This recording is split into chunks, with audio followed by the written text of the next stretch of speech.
kalau kita lihat cost of fund ya, terutama di tahun 2025 dibandingkan dengan 2024. Jadi memang ketika pemerintah kemarin menggelontorkan dana, itu tidak bisa dipungkiri Mas, itu menurunkan suku bunga paling tidak dari sisi suku bunga acuan untuk DPK-nya. Nah, dengan kondisi seperti itu sebetulnya pertanyaannya apakah perbankan punya dana yang cukup untuk menggelontorkan kredit. Sekali lagi kami sampaikan bahwa likuiditas tidak ada masalah. Likuiditas sangat ample. Sekarang permasalahannya berarti bagaimana kredit yang sehat itu yang di-create.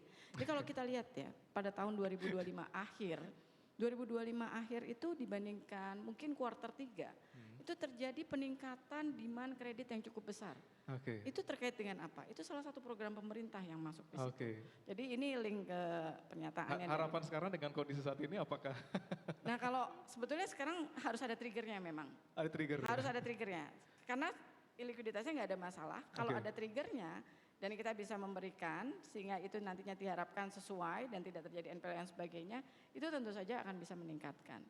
Nah yang terjadi di kita apalagi dengan di BRI ya Mas, sebetulnya kita kalau jaringan tidak ada masalah karena kita punya yang namanya cabang sampai ke briling yang di bawah. Jadi agen-agen kecil-kecil kalau orang butuh sampai dengan 100 juta mikro itu sebetulnya tidak perlu pakai agunan. Tapi kalau misalnya data diri tentu saja perlu ya. Nah ini yang sebetulnya bukan hanya itu saja nanti yang perlu kita dorong terus supaya nantinya orang juga confident sehingga kredit itu tetap bisa terjaga. Mungkin itu.